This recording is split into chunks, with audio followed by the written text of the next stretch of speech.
ton église. Ton église a besoin de révélation et de songe. Non pas d'avoir plein de révélations et plein de songes pour faire une seule sauce avec ce qu'on veut, non. Mais simplement pourquoi? Nous avons besoin des directives de Dieu. Est-ce que vous comprenez? C'est pourquoi je vous ai dit comment nous allons prier pour déclencher la vision et la mission. Ça veut dire que nous avons une mission à accomplir sur la terre, mais nous avons besoin d'aller chercher la vision de Dieu. Est-ce que vous comprenez ça? On va le voir bibliquement, on va le voir ensemble. Amen. On va prendre aussi, donc pour commencer, Proverbe 29, 18. Je voulais commencer avec ce texte qui m'a beaucoup plu. Proverbe 29, 18.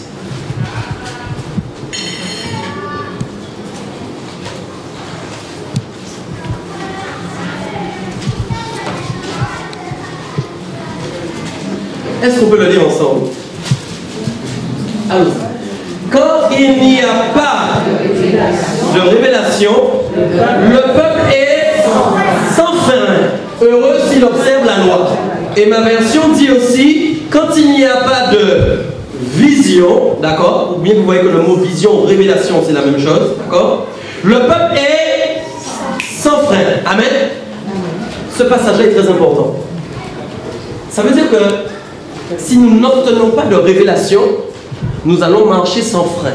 Et sans frein, ça veut dire quoi? Nous allons aller dans des directions sans nous arrêter. Et quand j'ai lu ça, il y a eu un exemple qui est venu sur mon cœur que j'ai trouvé très intéressant. C'est l'exemple du code de la route. Écoutez bien. À un moment, pour que le code de la route soit créé, il a fallu que des hommes s'assoient sur une table et se disent quoi? Nous allons réfléchir pour créer un code qui va permettre quoi? Que les gens ne roulent pas sans frein. Je vais t'expliquer pourquoi. En Guadeloupe, les gens roulent très vite. C'est vrai ou pas? Il y a beaucoup d'accidents. Mais je vais te dire quelque chose. Si dans le code de la route, les hommes avaient décidé de ne faire que des lignes droites et qu'ils avaient dit, nous cassons toutes les montagnes, écoutez ce que je vous dis, nous cassons toutes les collines et nous faisons que des lignes droites, les compteurs des gens, ils auraient été à 300. Si leur compteur est 300, écoute bien ce que je te dis, ils auraient été à 300. Pourquoi? Parce que quand tu arrives dans un virage, qu'est-ce que tu es obligé de faire? Tu es obligé de piler. Quand tu arrives devant un feu rouge, qu'est-ce que tu es obligé de faire? Tu es obligé de freiner.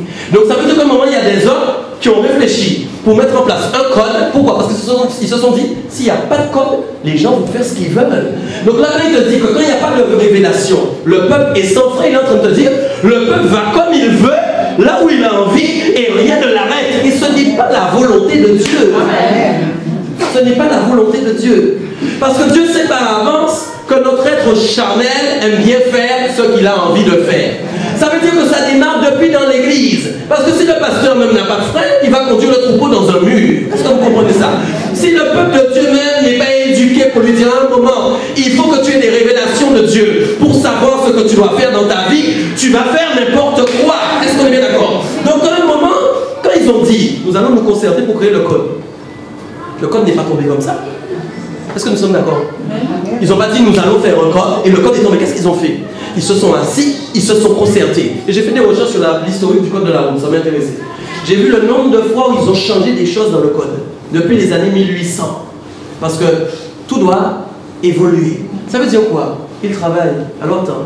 Donc si eux, ils se sont concertés, ils se sont mis sur une table pour établir le code de la route, toi, tu dois aller prier aussi pour recevoir ton code de la route. Est-ce que tu comprends? Des hommes se sont assis pour le faire. Toi, tu dois aller aussi prier ton Dieu pour que tu reçoives ton code de la route spirituelle. Est-ce qu'on est bien d'accord? Dieu veut se manifester par des révélations, je tiens à vous le dire ce soir. Et parfois, nous n'avons pas assez de révélations parce que nous ne prions pas assez. Tu sais, j'ai envie de dire parfois, Dieu a envie de nous parler, mais nous lui empêchons de nous parler. Quel dommage! Quel dommage! Alors maintenant, nous allons avoir une telle soif, une telle faim, un tel désir. Nous allons les prier, prier, prier, prier. Nous allons dire, Seigneur, tant que nous n'obtenons pas de révélation de ta part, nous prions, nous prions, nous prions, nous prions. Tu n'as pas encore parlé. Nous prions encore et encore, jusqu'à ce que tu nous donnes des révélations. Nous ne voulons pas les révélations pour nous. Nous voulons les révélations pour faire la volonté de Dieu. Parce que si Dieu dit une église, il y a un appel sur cette église. Il y a une mission sur cette église. Il y a quelque chose de particulier. Il nous faut aller chercher le plan de Dieu. Est-ce qu'on est d'accord? C'est important. Alléluia. Alors on va partager ensemble un texte très important en Acte 10. Et on va partir à partir du verset 9, je crois.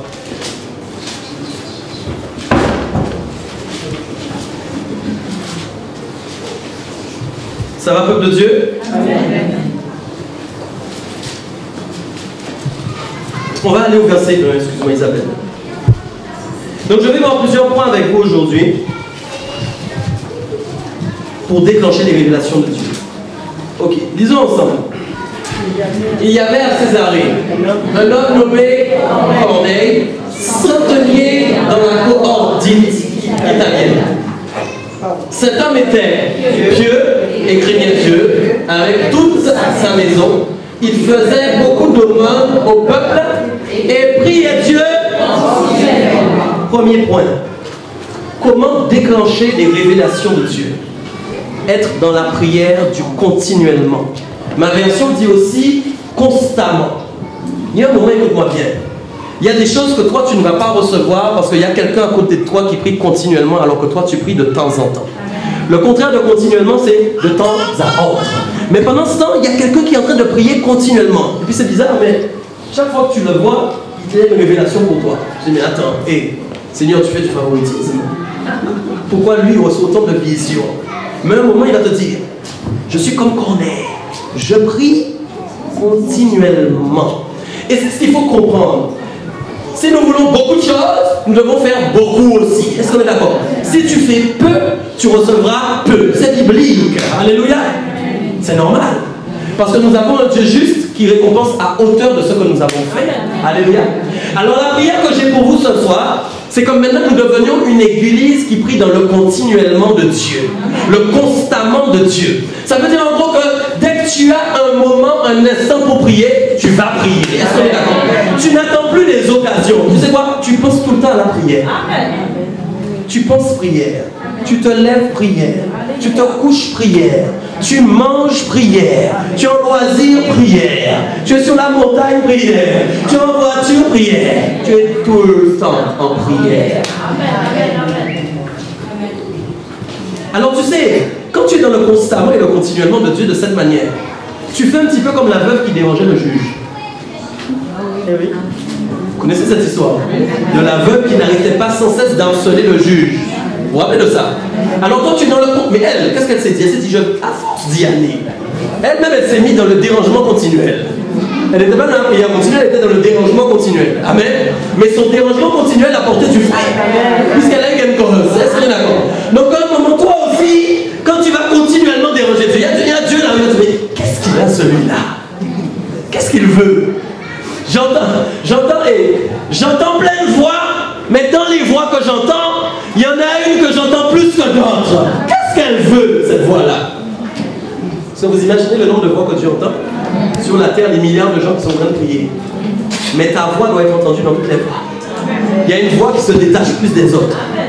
J'ose imaginer que quand les voix montent, il y a des sortes d'ordres, vous savez, des rangs. Celle qui prie un peu, puis l'autre rang de celle qui prie un peu plus. Puis un autre rang de celles qui prient continuellement. Ils sont tout le temps là en fait. Bon. Celles qui prient continuellement, on va dire, allez, on va prendre cette rangée-là. Alors Isabelle, Lucien, Bénédicte, Mireille, Smithy et Aurélie. Le rang là, tout ce rang là. Dieu les voit tout le temps parce qu'elles sont dans le continuel. Et puis, juste après ce rang-là, ça ne va pas rester comme ça. Hein. Le frère Christophe, la sœur Martine. Est-ce qu'on se comprend? Non, mais est-ce qu'on se comprend?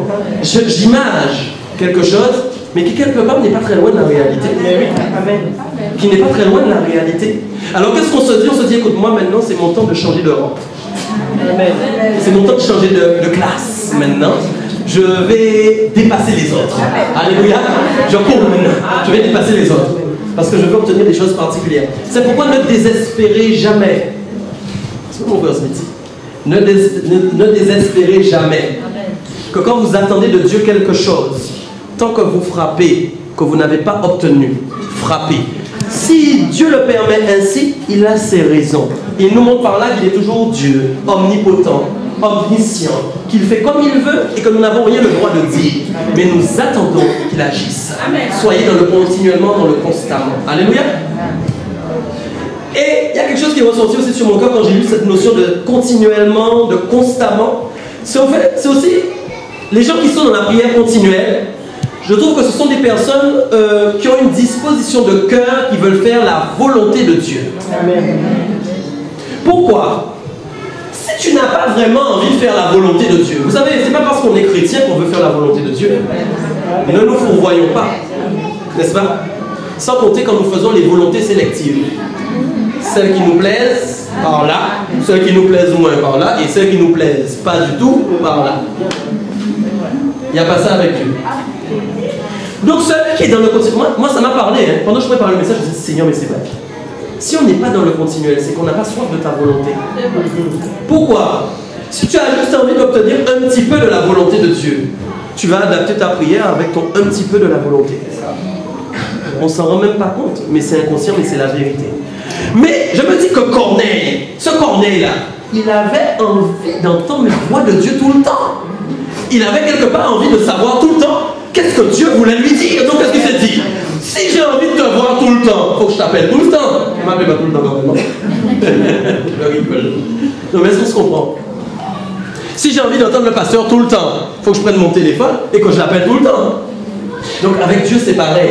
Si je veux recevoir des paroles de Dieu, je vais aller dans le continuellement de Dieu. Alléluia.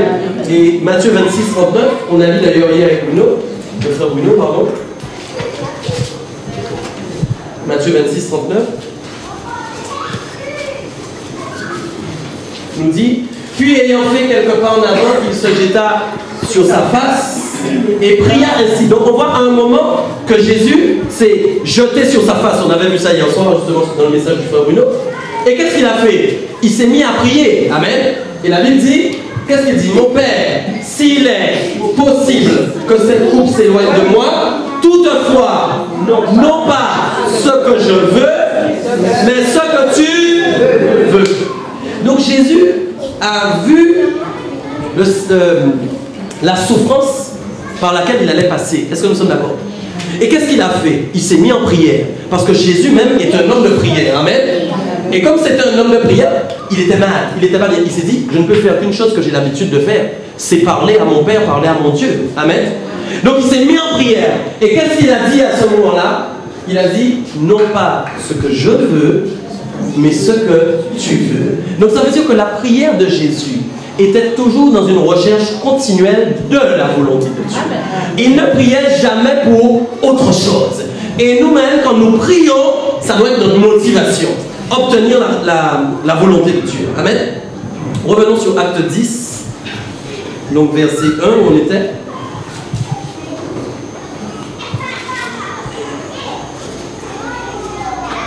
Ok, on va lire verset 2. On peut lire? Donc cet homme était pieux. Et il craignait Dieu. Avec toute sa maison, il faisait beaucoup d'aumônes au peuple et priait Dieu continuellement. Continuons. Vers la 9e heure du jour, il vit clairement dans une vision un ange de Dieu qui entra chez lui et qui lui dit Corneille. Alors la 9e heure, il est là, mais la Bible a précisé qu'avant, il prie continuellement. Donc qu'est-ce qui se passe? Comme il prie continuellement, sa voix est entendue dans le ciel. Amen. Et maintenant, Dieu va déclencher quelque chose. Et il a une vision. Ça veut dire, attention, il n'est pas en songe là. Il est éveillé. Amen. Mais son esprit est en extase avec des choses divines. C'est pourquoi la notion d'extase dont la Bible parle, ça veut dire en fait que tu es là, mais ton esprit n'est plus là sur la terre. On est d'accord? Il voit des choses qui ne se passent pas là sur la terre, mais dans le monde spirituel. Amen. Et donc la Bible dit, il a vu un ange de Dieu qui est entré chez lui et qui lui dit, donc Corneille, il fixa, les regards pardon, fixés sur lui et saisi d'effroi, il répondit, qu'est-ce, Seigneur? Et l'ange lui dit, tes prières et tes aumônes sont montées devant Dieu et il s'en est. Alors je vais vous parler d'un premier point que j'ai appelé déclencher la mémoire de Dieu. La Bible dit à ce moment-là que quand il a prié, j'aimerais que tu comprennes, la Bible explique qu'il prie continuellement. Donc s'il prie continuellement, il prie du lundi au dimanche. Nous sommes ok? Mais à un moment précis de sa prière, je ne sais pas quel jour, un mercredi, un jeudi, sachant qu'avant il y a déjà eu des prières. Est-ce qu'on est d'accord? Il y a déjà eu beaucoup de prières. À un moment précis, il prie. Et là, boum, la mémoire de Dieu se déclenche pour Corneille. Puisque la Bible dit à ce moment précis, tes prières ont fait quoi? Elles sont montées. Mais ça veut dire quoi? Laisse-moi te dire. Avant que quelque chose monte, ça arrive tout de suite là où ça doit arriver. Quand les hommes du monde disent à Kourou, là en Guyane, ils doivent lancer Ariane 18, 26, j'en sais rien. Quand ils lancent la fusée, dis-moi, elle atteint l'orbite tout de suite? Qu'est-ce qu'il faut avant? Il faut qu'elle démarre, il faut qu'elle décolle déjà, amen, et il faut qu'elle atteigne le but. Est-ce qu'on est OK pour le Dieu? Ça veut dire aussi que s'il dit, tes prières sont montées, c'est qu'il a fallu du temps peut-être avant qu'elles arrivent. Est-ce qu'on est d'accord? Elles sont montées, mais écoutez bien ce que la parole dit. La parole dit, non seulement elles sont montées, mais Dieu s'en est souvenu. Ça veut dire que Dieu a un disque dur. Vous êtes là ou pas? Dieu a son disque. Vous croyez qu'il n'y a que vous qui êtes moderne sur la terre? Dieu est moderne aussi. Et ce disque dur-là, il est plus performant que tous ceux qui sont sur la terre. Parce qu'il y a du stockage. Au moment où Google est en train de cramer, là, de faire des déserts, là, avec tous ces disques durs qui envoient de la chaleur à je ne sais pas combien de degrés, lui, le Seigneur, il a un tout petit disque dur comme ça, et dedans, il y a toutes les prières de la terre. Amen. Écoute, il s'est souvenu des prières. Mais dis-moi, si tu pries peu, ton stockage, il fait à peine 1 méga. Pas ton stockage, ton poids. Moi, ce que j'ai envie de savoir, c'est quand Dieu branche son disque dur du véritable. Il y a tous les fichiers de chaque personne. Et il regarde Bénédicte, Isabelle, j'oublie les prénoms, tout le monde là. Et chaque personne a un poids, en kilo, en T, en méga, en giga et en téra. Ceux qui sont en téra, il y a beaucoup de mémoire, déjà. Il y a beaucoup de poids. Mais si tu es en kilo, en T, vous vous rappelez de ça? C'est qu'il n'y a pas encore assez. Demande au Seigneur, fais-moi passer en méga. Puis après, dis-lui, fais-moi passer en giga. Et fais-moi passer en téra. Ce sont des images, mais il faut mettre sur ces paroles. Alléluia. Donc, écoute. Quand Dieu regarde le stockage, il dit, mais vous savez, un souvenir, c'est vraiment quelque chose qu'on a stocké, non, n'est-ce pas? C'est pourquoi d'ailleurs on appelle la mémoire. Le jargon informatique, n'est-ce pas? La mémoire. Donc ça veut dire qu'à un moment, si tu ne pries pas beaucoup, Dieu n'a pas beaucoup de choses à se souvenir de toi finalement. Est-ce que nous sommes OK? Mais si tu pries continuellement, ça veut dire qu'en fin de compte, tu parles beaucoup à Dieu. Donc dans ton beaucoup, dans ton continuel, Dieu a beaucoup de choses à retenir de toi. Amen. Et donc ça veut dire qu'à un moment précis, pas ton moment, parce que là la Bible dit, et il prie continuellement, et puis il s'est dit, ce jour-là, ce moment-là, ça a déclenché la mémoire de Dieu. Mais parce que c'était le moment opportun pour Dieu de faire quelque chose. C'est là où je vous dis, c'est pas vous qui décidez, est-ce qu'on est d'accord? C'est pas Corneille qui s'est dit, j'ai besoin de déclencher la mémoire de Dieu aujourd'hui, n'est-ce pas? C'est Dieu qui a décidé, n'est-ce pas? Dieu s'est dit, maintenant je me souviens, alléluia, maintenant je vais te donner une révélation. Pourquoi? Parce qu'il y a quelque chose qui doit se passer. Amen. Et c'est là où parfois nous ne sommes pas au rendez-vous. Parce que si Dieu a prévu qu'il se passe quelque chose, et que quand il regarde ton poids, il n'y a rien, il ne se passera rien. Est-ce qu'on est OK? C'est pourquoi ne soyons pas petits, mais cherchons grand. Pas les grandes choses du monde, les grandes choses spirituelles. Alléluia. Continue. Donc il dit après, envoie maintenant des hommes à Jopé et fait venir Simon, surnommé Pierre. Mais écoute, c'est là, c'est quelque chose. Ce Corneille-là, il était béni. Pourquoi? Réfléchissons un peu. Dieu aurait pu dire, j'appelle un homme ailleurs, et je lui dis, va voir Corneille, et dis-lui, va rencontrer Simon, mon homme Pierre. C'est pas vrai? Donc, quelque part, ce que Dieu fait, Dieu dit, je vais agir à la manière de ma parole avec cet homme, parce qu'il fait ce qui me plaît. On s'est bien compris ou pas? Je vais agir avec lui à la manière de ma parole, de ma vérité, parce qu'il me plaît. Alléluia. Quand je vois sa manière de prier, sa foi, alors je vais me révéler à lui en direct.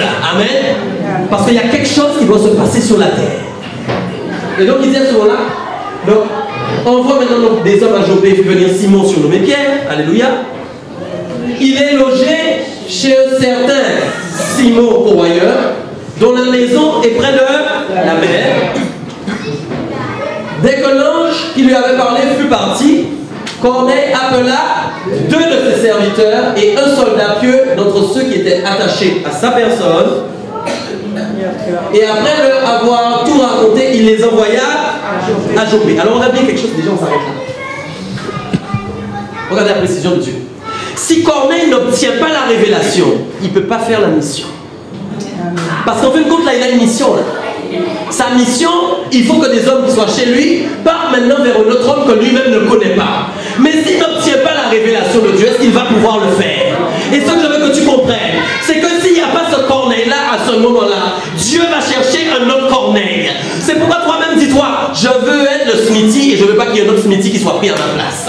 Je veux être le Christophe sur qui Dieu peut compter au moment où il a besoin de se révéler. Est-ce qu'on est d'accord?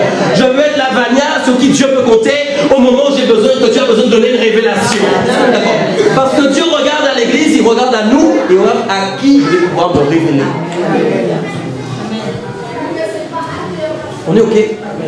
Dieu dit, vers qui je peux aller pour me révéler? Alléluia. Et malheureusement, je pense qu'il n'y a pas assez de personnes.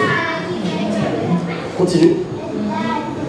Le lendemain, comme ils étaient en route et qu'ils approchaient de la ville, Pierre, fit quoi? Monta sur le toit vers la 6e heure pour prier. Vous voyez que c'est quelque chose, les lieux élevés quand même. J'ai fait des recherches historiques encore là-dessus. Les toits, en fin de compte, c'était des lieux de culte. À l'époque. Il montait sur les toits, il faisait des cultes. C'est pourquoi, en fin de compte, lui-même, il avait pris l'habitude d'aller prier là-haut. C'est comme qu'on parle de chambre haute et de toutes ces choses-là. Eux-mêmes savaient que plus ils étaient en hauteur, et plus ils étaient près de Dieu. Amen. Est-ce qu'on est OK? Donc, qu'est-ce qu'il fait? Regardez bien. Et c'est là où c'est important. Il a eu une révélation, ça ne lui suffit pas. Alléluia. Le lendemain, comme ils étaient en haut, Pierre, pardon, c'est Pierre, autant pour moi, c'est pas Corneille. Pierre monta sur le toit vers la 6e heure pour prier. C'est pas ce que j'allais dire. Donc Corneille, lui, a prié. Alléluia. Et maintenant, voilà, c'est pas que le fameux Pierre, vers qui on a envoyé les hommes de Corneille, lui aussi, qu'est-ce qu'il fait? Il va prier. Amen. Et là, il y a un autre point encore que je veux que vous compreniez. Comment la prière va déclencher pour vos vies les connexions divines. Amen. Voilà comment on passe à côté de connexions divines que Dieu veut faire. Parce que qu'est-ce qui se passe en fin de compte là? Dieu est en fin de compte en train d'observer et il voit 2 hommes qui sont en fin de compte des hommes de prière. Est-ce qu'on est OK? Amen. Et il se dit, ces 2 hommes-là, ils doivent se rencontrer parce qu'il doit se passer quelque chose. Donc ça veut dire un moment que ce sont des hommes qui méritent la révélation. Ce sont des hommes qui doivent se connaître. Il y a quelque chose qui doit se passer. Amen. Donc aujourd'hui, si moi je suis là par exemple et que je me mets à prier dans le continuellement de Dieu, mais que jusqu'en Russie, il y a un homme aussi comme moi qui est pasteur et qui prie dans le continuellement de Dieu. Et voilà que Dieu voit qu'en Russie, dans un petit village où personne n'a encore prêché la parole, et il y a des gens qui s'ouvrent, Dieu dit, je veux faire quelque chose là-bas. Au moment où pasteur Michael est là en train de prier et que notre homme pasteur, je ne sais pas, c'est quoi les noms russes? Vassilis. Rostov, merci. Ah, je peux toujours compter sur toi. Le pasteur Rostov, dans le village, je ne sais auquel nom vous le donner. Vous n'avez pas les noms de village? Hein?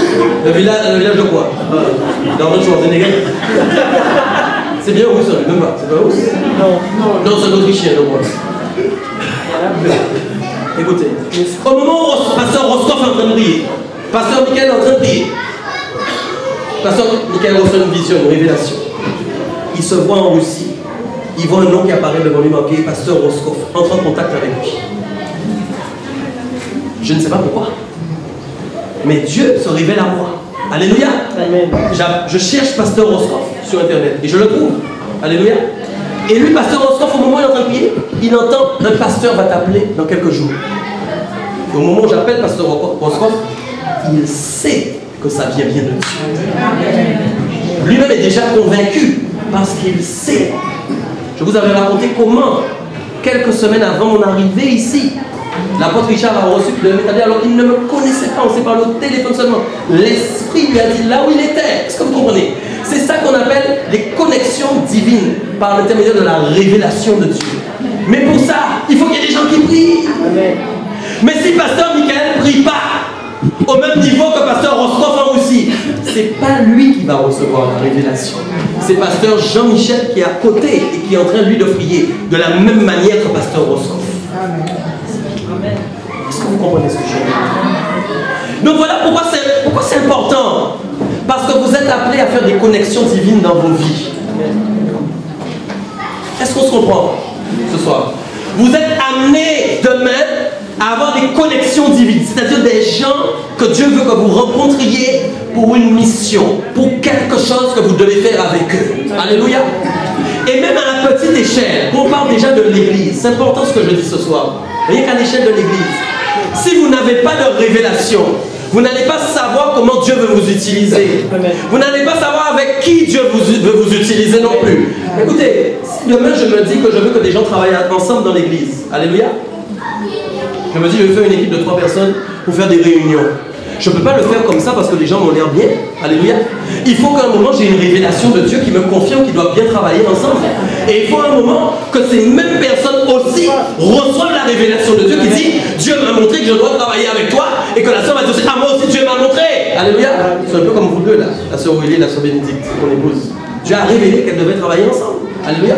Dieu l'a prophétisé, mais elles avaient déjà reçu ça. Est-ce que vous comprenez? Donc à un moment, la prophétie a agi par esprit de révélation, on est d'accord? Mais elle-même l'avait déjà reçu.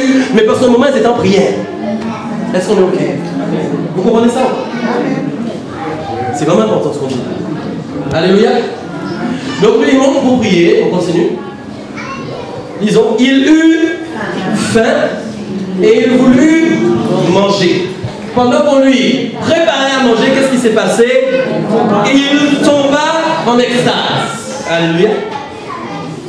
Il vit le ciel ouvert et un objet semblable à une grande nappe attachée par les 4 coins qui descendait et s'abaissait vers la terre. Donc vous voyez qu'il est lui-même maintenant dans une position d'extase. Et il est en train de voir en esprit des choses. Donc il voit une grande nappe. Alléluia. Avec 4 points. Et il y a des choses qui se passent dans cette nappe. Se trouvaient donc tous les quadrupèdes et les reptiles de la terre et les oiseaux du ciel. En gros, il voit dans cette nappe tous les animaux qui sont sur la terre. Alléluia. Et une voix lui dit, lève-toi, Pierre, tu manges. Continuons. Mais Pierre dit, non, Seigneur, car je n'ai jamais rien mangé de souillé ni d'impur. Et je m'arrête là. Voilà encore un autre point dont je vais vous parler ce soir. Comment déclencher les révélations qui vont changer notre mentalité? Quand tu pries, ça va être pour obtenir les révélations. Mais ce n'est pas seulement pour la mission. C'est aussi pour te changer toi. Regarde bien ce qui se passe à ce moment-là. Tu as besoin de changer notre mentalité. Notre mentalité n'est pas bonne. Dis ça ce soir. Ma mentalité va être bonne maintenant. Au nom de Jésus. Une mentalité, c'est quoi? C'est une manière de voir les choses. C'est bon ou pas? J'ai l'habitude de voir. Je suis tellement habitué à voir les choses de cette manière que pour moi, c'est comme ça. Nous sommes tous un peu comme ça. Alléluia. Pierre avait une mentalité. Pierre avait décidé dans sa tête qu'il y a des choses pures et des choses impures. On verra qui tout à l'heure. Alléluia. Mais pour lui, il y avait une catégorie. Alléluia. Des purs et des impurs. Et là, qu'est-ce qui se passe? L'esprit se manifeste avec lui par esprit de révélation. Alléluia. C'est quelque chose. Il n'y a pas envoyé un homme pour lui dire tu as une mauvaise mentalité. C'est quelque chose. Mais parce que Dieu a un plan derrière. Alléluia. Mais pour que le plan s'accomplisse, il faut d'abord que Pierre change de mentalité. Maintenant, je vais approfondir. Dieu dit au frère Christophe qu'il va partir en Afrique pour aller servir. Je le crois au nom de Jésus. Il l'a déjà dit. Donc Dieu dit au frère Christophe, tu pars en mission en Afrique. Tu es missionnaire. Alléluia. C'est bien. Gloire à Dieu. Ça va être dur. Ok? C'est bon. Mais Dieu sait que dans la mentalité de frère Christophe, c'est pas vrai ce que je dis là, dans la mentalité du frère Christophe, il y a quelque chose qui ne correspond pas au pays. Amen. Dieu sait que s'il arrive avec la mentalité qu'il a là, il ne pourra pas réussir dans sa mission. Donc ça veut dire qu'à un moment, quand Dieu regarde Pierre, Dieu veut que Pierre accomplisse une mission, mais Dieu a vu que la mentalité de Pierre n'est pas bonne. Il veut bien que Pierre aille faire, mais sa mentalité n'est pas bonne. fait que Dieu veut quand même utiliser Pierre. Tu sais c'est quoi? C'est un homme de prière. C'est là où tu vois que la prière crée vraiment tout le changement. Je suis prêt à croire que si c'était pas un homme de prière, Dieu aurait regardé à quelqu'un d'autre. Amen. Dieu aurait dit, toi je te laisse avec ta mentalité. Moi c'est ce que je crois. Mais comme il avait cette mentalité, mais Dieu voit que c'est un homme de prière. Donc Dieu dit quoi? Il a un cœur pour Dieu. Il a un cœur pour moi. Donc je veux honorer sa foi. Alléluia. Je veux honorer le fait que c'est un homme de prière. Et donc qu'est-ce que je veux l'utiliser? Mais je vais d'abord changer sa mentalité. Alléluia. Donc il procède encore dans l'extase de la révélation et il commence à parler à Pierre. Continue. Et pour la seconde fois, la voix se fit encore entendre à lui.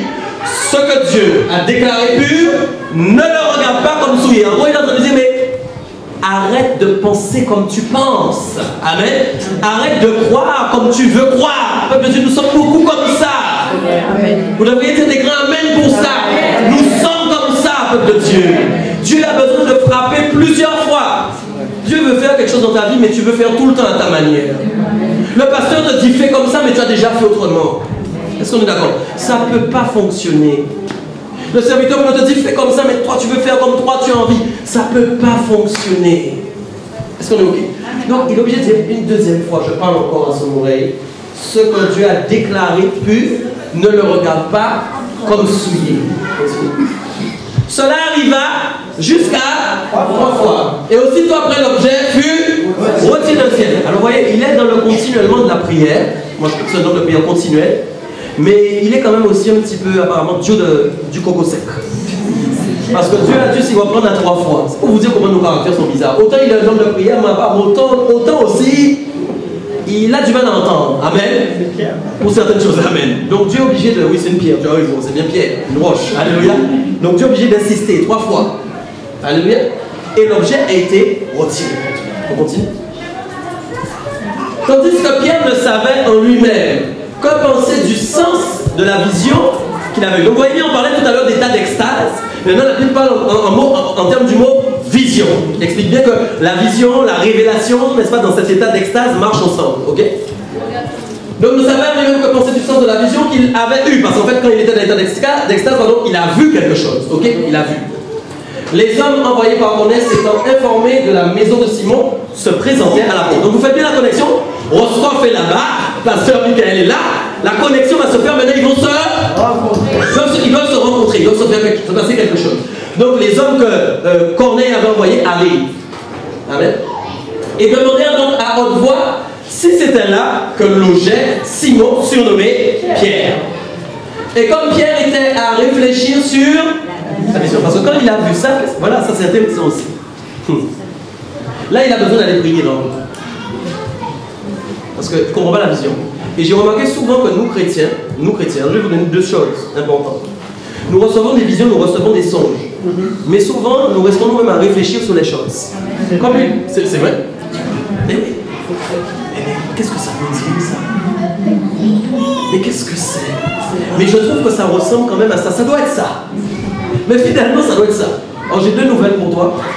Si tu veux vraiment savoir ce que c'est, il va falloir beaucoup prier. Jusqu'à ce que tu entendes clairement. Vous voyez comme voilà, c'est toujours la prière qui déclenche. Souvent nous restons seulement au stade de la révélation. J'ai déjà prié pour la révélation, mais je ne sais pas où aller prier pour recevoir l'interprétation. Enfin, mais beaucoup là. Hein? Mais non, il te faut le même niveau de prière. Amen. Pour que Dieu te dise qu'est-ce que tu as vu. Mais parfois, Dieu ne va pas dire. Dieu va faire quoi? Il va agir. Donc la Bible dit, Pierre est là à réfléchir sur la vision. L'Esprit lui dit. Ah, ça devient intéressant. Donc vous voyez un peu, il réfléchit, mais en fait, il ne réfléchit pas seulement, je pense. Il parle à Dieu. Alléluia.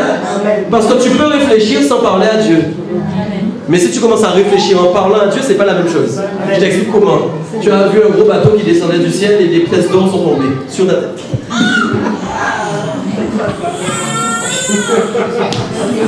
J'ai dit quand même.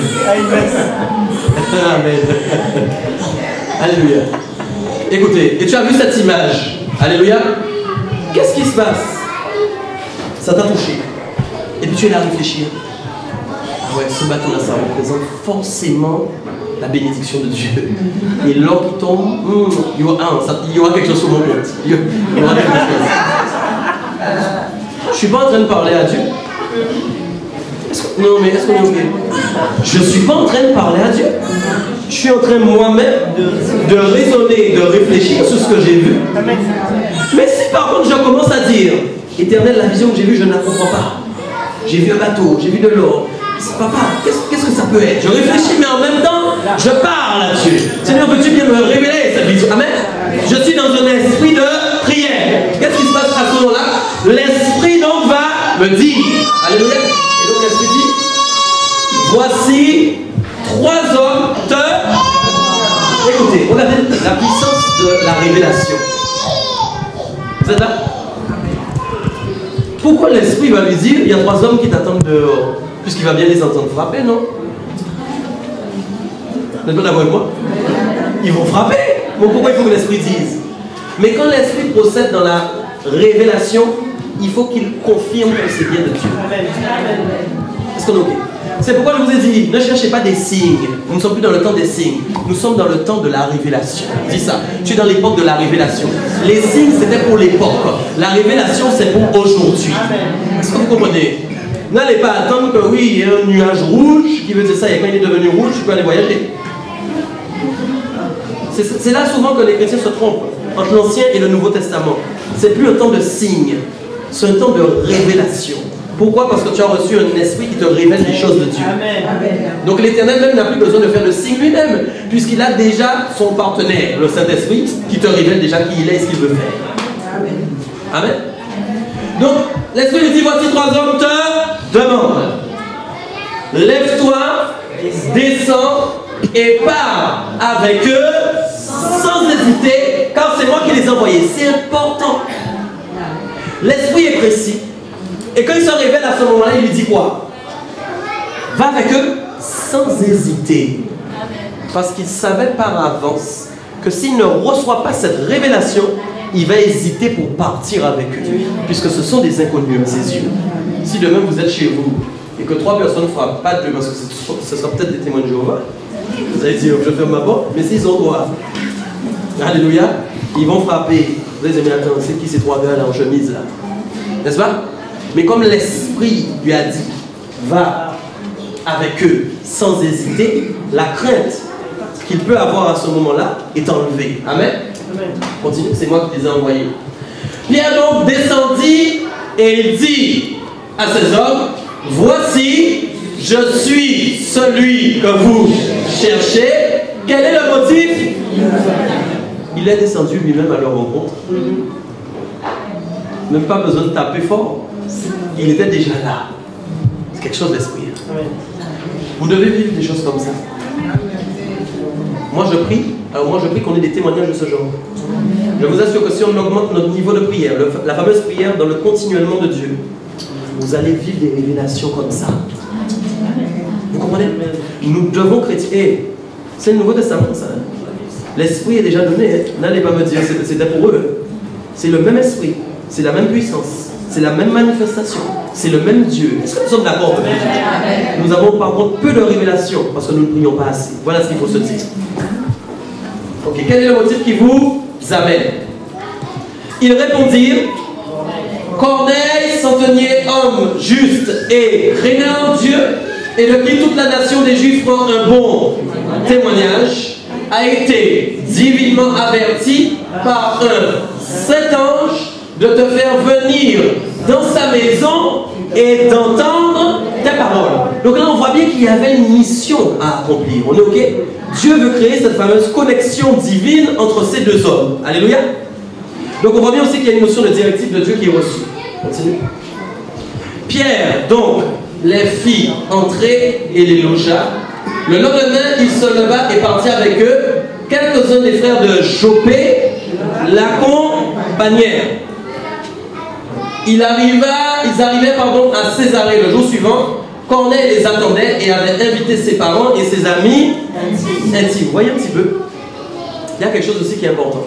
La Bible dit que Corneille les attendait et avait invité ses parents et ses amis intimes. C'est fort ça. Amen. Parfois, Dieu veut réaliser certaines choses dans nos familles, avec nos amis. Nous passons à côté. Parce que nous ne prions pas assez. Vous écoutez ce que je suis en train de dire? Je vous assure, c'est vraiment important. Parce qu'en fait, quand la Bible, rappelez-vous, a dit qu'il priait continuellement ce Corneille, Dieu lui a pas dit, il me semble, de prendre ses amis et sa famille. Mais Dieu avait prévu quelque chose. Probablement même que Corneille priait pour eux aussi depuis longtemps. On est ensemble ou pas, peuple de Dieu? Corneille, probablement, priait pour eux aussi. Mes amis, ma famille. Alléluia. Et Dieu veut quoi? Dieu veut que ces personnes-là qui sont là, parce que Dieu savait par avance qu'ils seraient là, il veut que ces personnes-là reçoivent quelque chose. C'est pourquoi dans la prière, il y aura la révélation, il y aura les directives de Dieu. Quand nous disons, nous allons sortir pour évangéliser, moi j'ai dit, Seigneur, voilà ton fonctionnement, je veux une révélation de là où nous devons aller. Amen.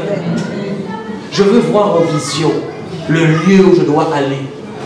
Une confidence, quand je me suis fiancé avec mon épouse, c'est pas une blague, c'est sérieux.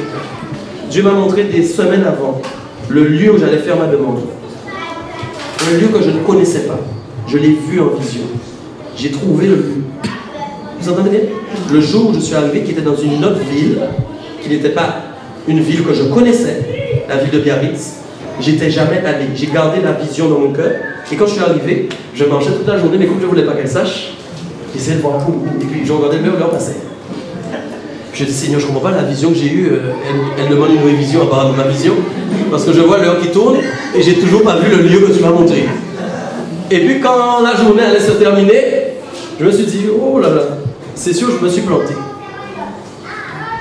Et bien, à la fin de la journée, je marche, je vous assure, je regarde à gauche, je vois le lieu que j'ai eu en vision.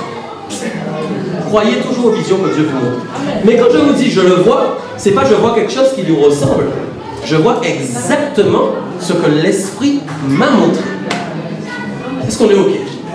Et à tel point que Dieu a tellement bien confirmé la vision qu'il y avait des gens qui étaient sur le petit banc. Parce qu'il y avait un petit banc, il y avait des gens qui étaient sur le petit banc. Et quand j'ai vu le lieu d'ici là, j'ai dit Seigneur, oh mais il y a des gens assis là, je ne peux même pas aller. Au moment où j'arrive, les gens se lèvent et partent. Et moi, écoutez, au moment où je m'assois, croyez-le ou pas, ma femme est témoin, croyez-le ou pas, au moment où je m'assois et je fais la demande, moi j'ai rien prévu. Des feux d'artifice sont explosés devant nous. C'est sérieux ce que je vous dis. Mais je vous raconte pas ça pour embellir mes fiançailles. Je vous raconte ça simplement pour vous expliquer comment à travers une révélation de Dieu, tout est préparé. C'est ça la clé. Parce que quand nous travaillons sans la révélation, nous travaillons aussi sans la préparation.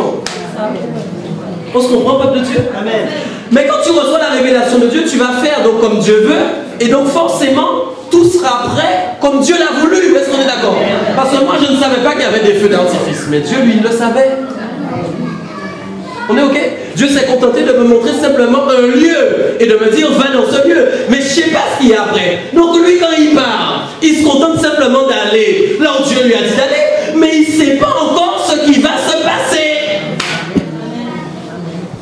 Est-ce qu'on se comprend? Amen. Donc il s'attache simplement à une vision qu'il a reçue et il obéit. Amen. Et la suite est intéressante. Lorsque Pierre entra, Corneille qui était allé au-devant de lui tomba à ses pieds et se prosterna. Oh, continue. Mais Pierre le releva en disant lève-toi, moi aussi, je suis un homme. Ok? Et conversant avec lui, il entra et trouva beaucoup de personnes réunies. Alors on regarde quelque chose. Pierre a eu la révélation. Regarde, suivons bien, parce que c'est beau là, la parole elle est magnifique, c'est la parole. Pierre a vu une vision avec une nappe, des quadrupèdes, des reptiles et tout ça. C'est pas pour autant qu'il a rencontré des chiens, des chats, des sauterelles, des moustiques. Non mais voyez un peu. Parce que si moi je commence à voir la nappe avec des animaux, je me dis mais qu'est-ce que Dieu veut me dire pour ces animaux-là? Il faut peut-être que je rencontre dans ma journée, il faut que j'en achète, je sais pas moi. Alléluia. Non, ça n'a rien à... Il voit cette vision, n'est-ce pas?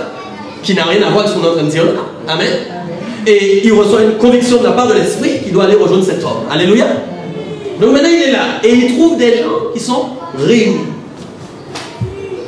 Vous savez, leur dit-il qu'il est défendu à un juif de se lier avec un étranger ou d'entrer chez lui, le pire même. Quel vantard même.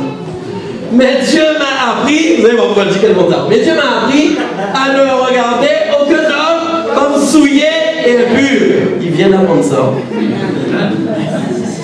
Vous savez, des fois, quand Dieu vous donne quelque chose et vous pavanez tout de suite avec. Non, mais tu sais, ça c'est pas comme ça que ça se passe. Hein. Tu viens de recevoir ça dans la journée. Ça vous est jamais arrivé. L'Esprit vient de nous révéler ça. C'est pas vrai ce que je dis? Le gars, il se pavane déjà. Mais Dieu m'a appris à ne regarder aucun homme comme souillé. Il arrive avec sa sagesse. Il vient d'apprendre ça. Comprends bien le lien. Quand la prière déclenche la révélation pour changer ta mentalité. Pour que ta mentalité change et que maintenant tu accomplisses la mission avec la mentalité de Dieu. Dieu savait que quand il allait arriver dans cette maison, il aurait sûrement fait demi-tour. Pourquoi? Parce que la Bible dit, pas la Bible, le verset 28 dit, oui, le verset dit, vous savez, leur dit-il qu'il est défendu à un juif donc de se lier avec un étranger. Donc attention, pour Pierre, en fin de compte, moi je vais vous dire, Pierre il s'est pavané, mais il y a 2 minutes avant, voilà ce qu'il lui a dit. Toi, Corneille, tu n'es pas un juif. Voilà, c'est ça. Oh! Et c'est Christophe, c'est pas. Attention, je prends son exemple. Parce qu'il éclaire le propos de mon épouse. C'est un exemple. C'est pas son cas du tout. Mais si Christophe a un problème avec les Noirs en Afrique, je ne sais pas, il a un problème quand il voit les Noirs, mais il y a un dérangement chez lui. Quand il va aller en Afrique, comme par exemple, c'est là que je vais l'envoyer. Quand il va arriver en Afrique, avec sa mentalité, il va rencontrer un sérieux problème, non? On est ok ou pas? Moi j'aime bien mettre les pieds dans le plat. C'est pas parce qu'on est chrétien qu'il n'y a pas ce genre de problème.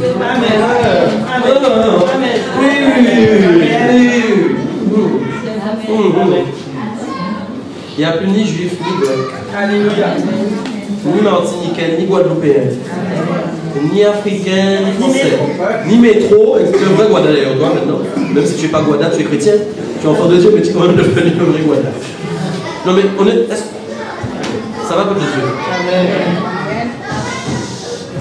S'il va là-bas avec cette mentalité, il échoue. Donc Dieu sait que lui, là, il y a peu de temps, pour lui, Corneille, il ne peut pas trop se lier à lui normalement, le côtoyer. Et donc c'est pourquoi il dit maintenant Dieu m'a appris à regarder aucun homme comme souillé et impur. Donc vous voyez un peu comment l'image de la révélation n'a rien à voir en fin de compte. Enfin, non, pas n'a rien à voir, autant pour moi. Pas n'a rien à voir. L'image qui correspondait à des animaux, en fin de compte, ne correspondait pas à des animaux. Il était en train de dire à Pierre, en fin de compte, pourquoi? Parce que, regardez le cœur de Pierre. Quand Pierre lui, Dieu, c'est quelque chose de notre Dieu quand même. Je vais imaginer ça parce que c'est intéressant. Je trouve ça vraiment intéressant. Si Dieu te montre une image avec des bêtes à 1000 pattes, ok? Et qui te dit mange, qu'est-ce que tu vas faire? Si tu es un bon chinois, tu ne vas pas les manger. Il y a que les Chinois pour faire ça. Nous vous aimons aussi les Chinois. Non mais c'est vrai, les Chinois mangent tout. Mais nous, si on voit une bête à 1000 pattes, on va trouver ça répugnant. Donc regardez bien, l'intelligence de Dieu, c'est quelque chose. Quand Dieu montre l'image à Pierre, il montre toutes sortes d'espèces à Pierre. Dieu sait très bien que quand il va dire à un homme, un être humain tout à fait normal, de prendre de ces animaux, hein, que la personne va être bloquée quand même. Donc il utilise cette image pour montrer à Pierre que dans sa mentalité, il ne peut plus voir des choses souillées ou des choses pures, les séparer. Il doit tout voir comme pur. Donc vous voyez un peu, Dieu utilise cette image simplement pour toucher le cœur de Pierre et lui dire, un moment, tu dois voir tous les hommes égaux. Tu ne dois plus faire de choix et de tri, c'est quelque chose. Tu dois les voir, ils méritent tous, Pierre, ce que toi, tu as reçu. C'est pourquoi nous-mêmes, nous devons être comme ça aussi. Tout homme sur la terre mérite le Saint-Esprit. Tout homme sur la terre mérite Jésus-Christ. Les plus méchants, les plus violents, tous. C'est comme ça. Nous avons un Dieu de miséricorde qui fait compassion à tous, notamment tous ceux qui se repentent. et qu'il accepte. Ok? Alléluia. C'est pourquoi je n'ai pas eu d'objection à venir, puisque vous m'avez appelé. Voyez bien? Lui-même est en train de dire en fait qu'il était avant. Parce qu'en fait, on vient en train de dire, effectivement, si je n'avais pas reçu ça de Dieu, j'aurais eu des objections à venir vers vous. Alléluia. C'est pourquoi Dieu a besoin de changer ta mentalité, peuple. Parce que si tu ne permets pas à Dieu de changer ta mentalité, il y a des choses que Dieu va te demander de faire que tu ne pourras pas faire à cause de ta mentalité. On est d'accord? Donc, dis-lui, change ma mentalité. Ok? Donc, puisque je vous demande donc pour quel motif vous m'avez envoyé chercher. Corneille dit, il y a 4 jours, à cette heure-ci, je priais dans ma maison à la 9e heure. Ce qui veut dire, en fait, la 9e heure, vous sachez sur l'historique, ça correspondait à 15 heures l'après-midi, en fin de compte. D'accord? Et si on vous dit aussi la 6e heure, c'est midi. Et voici un homme vêtu d'un habit éclatant se présenta devant moi et dit, Corneille, ta prière a été exaucée et Dieu s'est souvenu de tes aumônes. Donc là, il rappelle ce qui s'est passé. Envoie donc à Joppé et fais venir Simon, surnommé Pierre. Il est logé dans la maison de Simon, croyeur, près de la mer. Aussitôt, j'ai envoyé vers toi et tu as bien fait de venir. Maintenant donc, nous sommes tous devant Dieu pour entendre tout ce que le Seigneur t'a ordonné de nous dire. Voici la connexion divine. Amen. Moi, je rencontre le pasteur Roscoff. Sûrement, j'ai grand Russie, hein, pour moi. Et nous sommes en Russie, alléluia. Et pasteur Michel était il n'y a pas longtemps en Russie, hein, justement. Et donc, nous sommes dans son village. Et maintenant, nous sommes tous les deux main dans la main. Et nous nous disons, Seigneur, qu'est-ce que tu veux que nous fassions? Amen. Ce ne sont pas des hommes qui ont décidé de se voir. Ce ne sont pas deux hommes qui ont décidé de se rencontrer. Il y a peu de temps, ils ne se connaissaient pas. Alléluia. Mais la révélation est venue vers eux et ils se sont connus. Alléluia. Parce que Dieu le veut. C'est important. Alors Pierre, ouvrant la bouche, dit, en vérité, je reconnais que Dieu ne fait point exception. Qu'est-ce qui se passe? Pierre est confondu. Pierre est confondu. Pierre est en train de se dire, Dieu regarde tous les hommes égaux maintenant. Il est confondu. Alléluia. 35.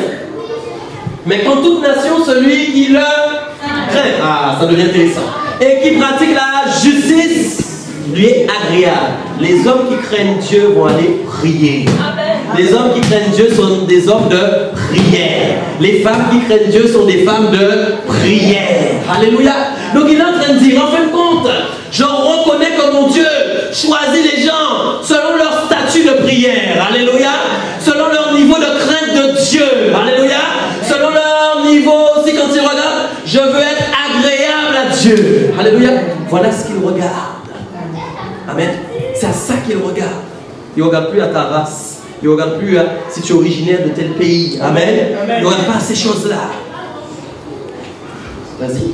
Il a envoyé la parole aux fils d'Israël en leur annonçant la paix par Jésus-Christ qui est le Seigneur de tous. Donc là, il commence à prêcher. Vous savez ce qui est arrivé dans toute la Judée après avoir commencé en Galilée à la suite du baptême que Jean a prêché. C'est important. Vous savez comment Dieu a loin du Saint-Esprit et de force Jésus de Nazareth qui allait de lieu en lieu faisant du bien et guérissant tous ceux qui étaient sous l'empire du diable car Dieu était avec lui. Donc regardez bien, Pierre maintenant qu'est-ce qu'il fait? Il est en train de prêcher. Maintenant là, il est arrivé, donc qu'est-ce qu'il fait? Maintenant il est en train d'accomplir la mission qu'il ne connaissait même pas encore. Il est en train de comprendre maintenant pourquoi Dieu l'a envoyé. Est-ce qu'on est ok? Et donc maintenant il est en train d'accomplir la mission. C'est pourquoi il y a besoin d'hommes et de femmes dans l'église qui reçoivent les révélations de Dieu afin de dire au pasteur, Dieu m'a montré qu'il faut qu'on aille à tel endroit et qu'au moment où le pasteur va commencer à prêcher, Dieu va lui confirmer que c'est bien ce lieu, qu'au moment où ils vont simplement obéir, ils ne vont pas chercher grand chose, ils iront sur le lieu, mais comme ils sont loin, que l'Esprit de Dieu est en eux, ils vont commencer à faire la mission que Dieu leur a demandé de faire sur le moment, et à ce moment-là l'Esprit de Dieu va agir. C'est comme ça que ça doit se dimension-là, l'humain n'est plus là. La chair n'est plus présente. Dieu a le monopole pour travailler. Alléluia. L'Esprit de Dieu maintenant prend tout le contrôle sur toute chose. Il n'y a plus pasteur, il n'y a plus serviteur, il n'y a plus personne. Il y a l'Esprit qui est en train de travailler. Dieu doit changer de mentalité. C'est pourquoi quand nous allons monter là-haut, nous allons redescendre pour que le peuple soit béni, l'église soit bénie, les gens vont être en train de prier. Mais parce que nous voulons entrer dans une nouvelle dimension. Nous voulons recevoir quelque chose.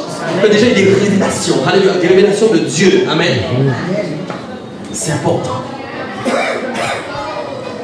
Donc il est en train de prêcher. Nous sommes témoins de tout ce qu'il a fait dans le pays des Juifs et à Jérusalem. Ils l'ont tué en le pendant au bois. Donc il prêche Christ. Il prêche.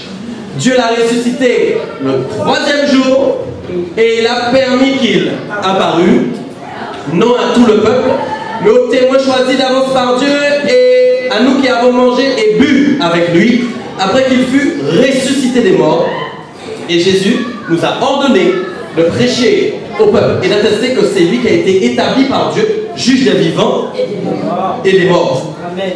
Tous les prophètes rendent de lui le témoignage que quiconque croit en lui reçoit par son nom le pardon des péchés. Vous voyez, il est en train de prêcher, il prêche. Comme Pierre prononçait. Oh. Regardez les enchaînements spirituels à cause d'une prière. Ah. J'aimerais bien.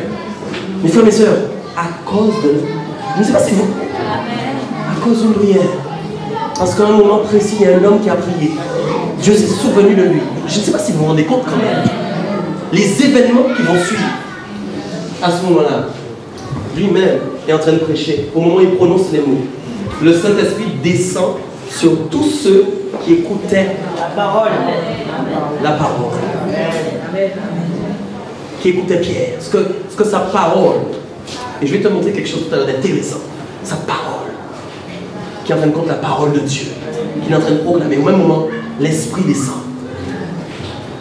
Tous les fidèles circoncis qui étaient venus avec Pierre furent étonnés de ce que le don du Saint-Esprit était aussi répandu sur les païens.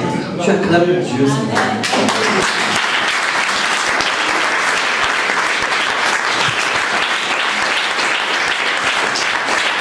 L'Esprit a été répandu sur les païens comme il a été répandu sur nous. Donc regarde bien, le plan de Dieu depuis le départ, c'est que des païens soient touchés par le Saint-Esprit.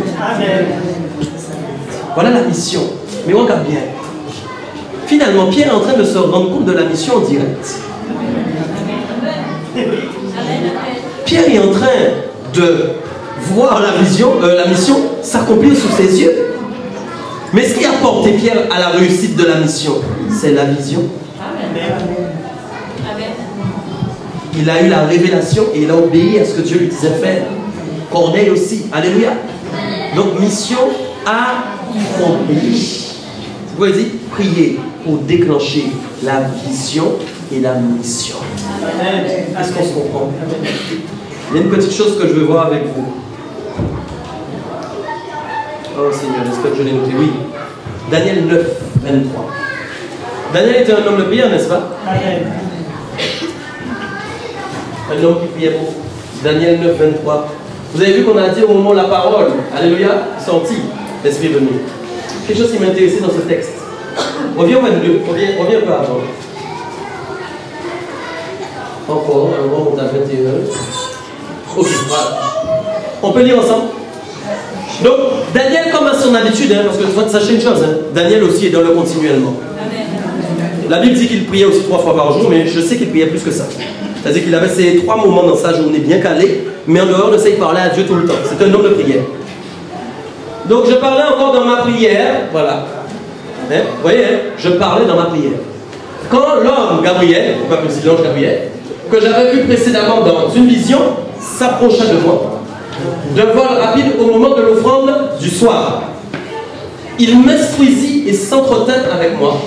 Il me dit, Daniel, je suis venu maintenant pour ouvrir ton intelligence. C'est ça qui m'intéresse. Lorsque tu as commencé à prier, la parole est sortie et je viens pour te... La prière déclenche des paroles de Dieu.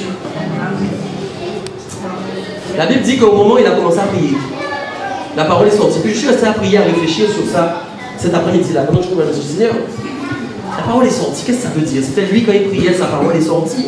J'ai relu et puis je dis, la parole est sortie et l'ange dit, maintenant moi je viens pour te l'annoncer. Donc l'ange ne vient pas annoncer ce que Daniel disait. Mais non, c'est pas ça. J'ai prié, écoute-moi. Et là j'entends une voix me dire, la parole venait du ciel. Amen. Écoutez, la parole est sortie. Mais quand tu lis un moment, tu vas te demander, mais elle est sortie d'où? Donc au moment où il prie, comme c'est un homme de prière, il déclenche des paroles de Dieu que l'ange récupère pour venir lui annoncer. Amen. Oh. Est-ce qu'on est d'accord?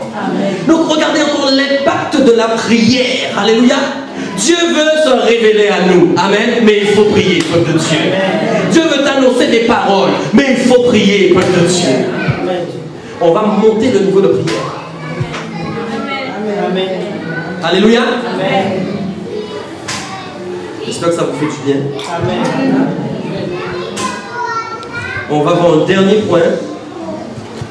Reconnaître les directives de Dieu. Donc déclencher les révélations pour reconnaître les directives de Dieu. On va aller en Galates 2, 2.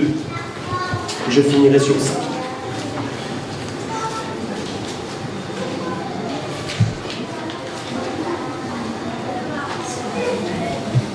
Ok.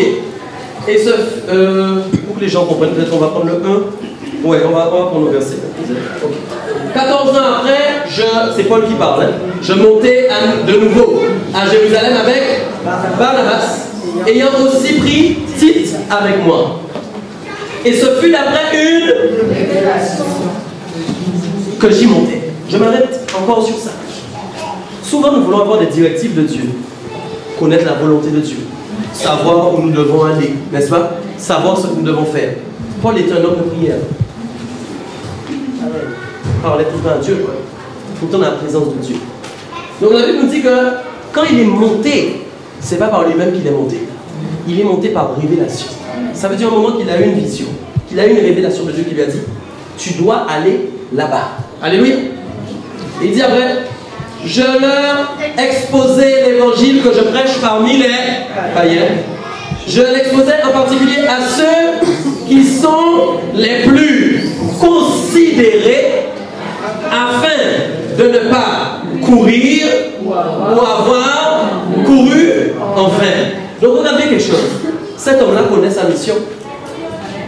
Non seulement Dieu lui dit maintenant tu dois y aller, donc il reçoit la révélation, tu dois aller à tel endroit, mais il n'est pas là pour perdre du temps. Il sait ce que Dieu attend de lui. C'est pourquoi il dit un moment, quand j'ai annoncé, j'ai exposé à qui? Au plus considéré. C'est d'accord. Plus considéré, qui voulait dire, il a parlé tout de suite à ceux qui devaient être touchés. Est-ce qu'on est d'accord? C'est pourquoi il a dit, afin que lui-même, il ne court pas en vain et qu'il ne perd pas de temps. Alléluia. Mais donc ça veut dire un moment que cet homme-là a une vie de prière avec Dieu pour savoir comment il doit faire ça. Qui sont les plus considérés? À qui je dois parler? Où je dois aller? Vers qui je dois aller? Amen. Vous savez, parfois, nous croyons que parce que Dieu nous a dit prêcher l'évangile, qu'on doit faire ça tout bout de champ comme ça. C'est pas comme ça. Amen. Bien sûr que Dieu nous a demandé de parler de Jésus. Mais c'est pas à tout bout de champ comme ça que tu vas, comme une folie qui t'a pris, tu parles à tout le monde. Oh Jésus. Non, parce que attention, tu vas passer pour un fou et en plus tu vas, le nom de Dieu là, que tu colportes, tu vas faire passer Dieu pour un fou lui-même. C'est sérieux ce que je vous dis. Si vous prenez un mégaphone, que vous allez à Bastère demain, on va faire trop au nom de Jésus, au nom de Jésus, au nom de Jésus. Toi, tu crois que tu fais bien. Mais est-ce que Dieu t'a demandé de faire ça comme ça? Donc, beaucoup de prières pour savoir comment, quand, où, pourquoi. Dans mon langage commercial, il y avait une règle QQOCCQP. Vous ne connaissez pas? Qui, que, quoi, comment, où, donc, ou comment. Vous savez ça? Ouais, qui, comment, quoi, quand, où, pourquoi. Demande à Dieu, QQOCCQP spirituel. S'il te plaît. Demande-lui. Ça va? C'est pas que vous poussez occupé, hein. C'est QQOCCQP. C'est jamais occupé là. Ça va? C'est important. Alléluia. y avait un dernier point que je voulais voir avec lui, mais apparemment, bon, de toute façon c'est presque l'heure, alors je vais m'arrêter là, je pense. Ah non, ok, merci Seigneur. Très important. Romains 9,16, je finis sur ces deux points-là. On a dit qu'on va arrêter à l'heure ce soir, quand tout le monde se repose pour la montée demain. Romains 9,16. Voilà, je voulais partager ce texte-là avec vous, vous allez comprendre pourquoi. Lisez ensemble. Ainsi donc, cela ne dépend ni de celui qui veut, ni de celui qui court, mais de celui qui fait miséricorde. Pourquoi j'ai pris de Dieu, pardon, qui fait miséricorde. Pourquoi j'ai pris ce texte-là par rapport à ce qu'on vient de lire avant. Quand la Bible dit que Paul a été vers ceux qui étaient les plus considérés et qui disaient qu'il ne voulait pas courir en vain, Paul avait décidé vraiment de faire la volonté de Dieu. Est-ce qu'on est OK? Donc ça veut dire à un moment, comme nous sommes des hommes de prière, des hommes, des femmes de prière, que nous cherchons à obtenir les révélations de Dieu, nous sommes aussi des hommes et des femmes qui pensons que nous ne faisons pas ce qui dépend de nous. Amen. Nous dépendons de Dieu seulement. C'est pourquoi ce verset est important. Ça ne dépend pas de celui qui veut ni de celui qui court. Ce n'est pas parce que tu es en train de courir que tu es en train de faire la volonté de Dieu. Ce n'est pas parce que tu as décidé de servir Dieu que tu es en train de faire sa volonté. Tu fais sa volonté quand tu es dans... Quand c'est le Dieu de miséricorde qui t'utilise. Et c'est ce que l'histoire de ces deux hommes nous raconte ce soir, Corneille et Pierre. Ces hommes-là nous racontent qu'en fin de compte, ils priaient pour avoir la volonté de Dieu. Ils priaient pour faire seulement ce que Dieu voulait. Amen. Ils ne couraient pas à droite et à gauche pour rien. Ils attendaient, ils priaient, ils attendaient. Amen. Et je vais finir sur Acte 16, verset 9.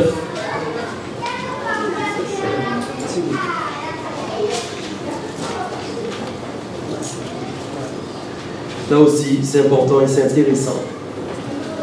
Lisons pour finir ensemble de Dieu. Pendant la nuit, Paul eut une vision. Un Macédonien lui apparut et lui fit cette prière. Passe en Macédoine, secours-nous. Qu'est-ce que vous voulez? Donc, à un moment, Paul, d'ailleurs, je crois qu'un peu plus loin, ben oui, j'ai raison, au verset 6, si tu remontes, parce que c'est intéressant. Ayant été empêché par le Saint-Esprit d'annoncer la parole dans l'Asie, ils traversèrent la Phrygie et le pays de la Galatie. Donc, on va bien. Paul, à un moment, s'est dit, je vais en Asie prêcher. Pourquoi? Dieu lui a dit, va vers les païens. Nous sommes toujours d'accord. Donc, si Dieu me dit, va vers les païens, il est normal qu'il y a des païens partout sur la terre, j'y vais. Okay? Mais la Bible explique qu'à un moment, l'Esprit a dit à Paul, non, n'allez pas en Asie. Et regardez bien, quelques versets plus loin, au moment où Dieu dit à Paul, je vais en Asie, il va lui dire autre chose. On a vu verset 9. Un Macédonien lui apparut et lui fit cette prière. Passe en Macédoine, secours-nous. Mes frères et sœurs, n'allez jamais œuvrer dans un pays si Dieu ne vous a pas montré qu'il faut y aller. Amen. Vous savez pourquoi? Vous n'aurez pas les clés de ce territoire. Vous ne pourrez ouvrir aucune porte. Amen.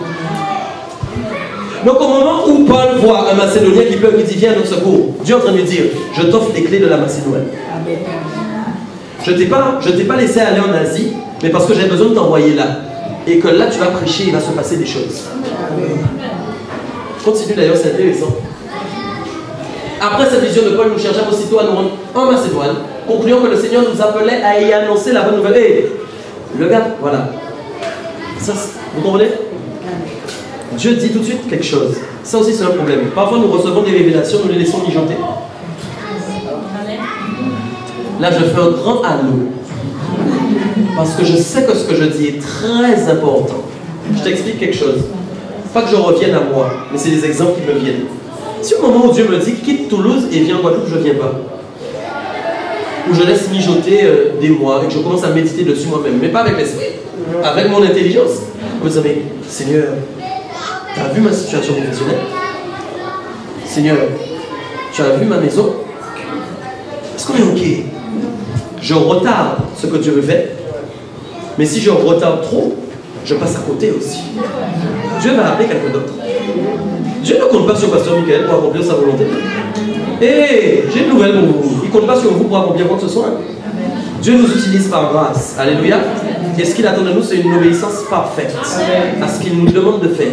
C'est quand nous obéissons parfaitement à ses demandes qu'il nous utilise comme il faut. Alléluia. Donc à un moment, qu'est-ce qu'il disait? Hey, on voulait aller en Asie. Dieu a dit non. Maintenant il nous dit allons en Macédoine. Il n'y a pas de temps à perdre. Qu'il fasse beau, qu'il neige, qu'il pleuve. Nous y allons. Amen. C'est comme ça aussi que souvent, dans l'église, les chrétiens perdent des choses. Vous savez pourquoi?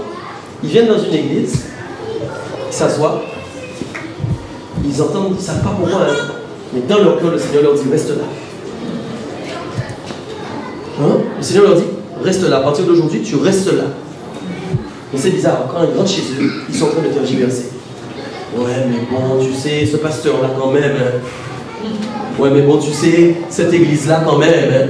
Elle n'est pas comme j'aurais aimé, Seigneur. Alléluia. Il n'y a pas les peintures que j'aurais aimé, Seigneur. Il n'y a pas les couleurs que j'aurais aimé, Seigneur. Amen. Mais pourtant, Dieu t'a dit, reste là. Quand tu es en train de parler toujours. Nous-mêmes, nous freinons les révélations de Dieu. Vous comprenez ça? Si c'est une révélation de Dieu, écoute-moi, soyons encore une fois pour tout. Si c'est de Dieu, finis avec ça, s'il te plaît. Si tu as du doute dessus, c'est pas la même chose, va prier, ok? Mais si tu es convaincu, amen, si tu as vu, si tu as parlé à ton cœur, qu'est-ce que tu attends encore pour obéir? Alléluia. Obéis à ce que Dieu te demande de faire, pour entrer dans la suite des choses. Amen. Tu vois bien que quand ils ont obéi tout de suite, les choses se sont passées, alléluia. Donc quand tu obéis tout de suite, les choses vont se passer.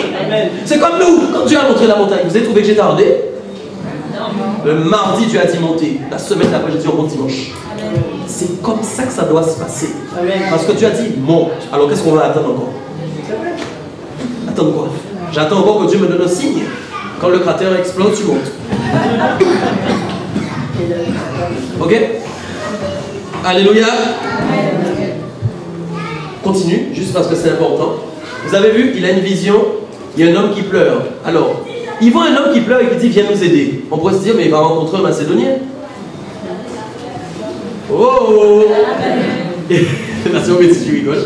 Il voit un Macédonien qui pleure et qui dit viens à notre aide, à notre secours.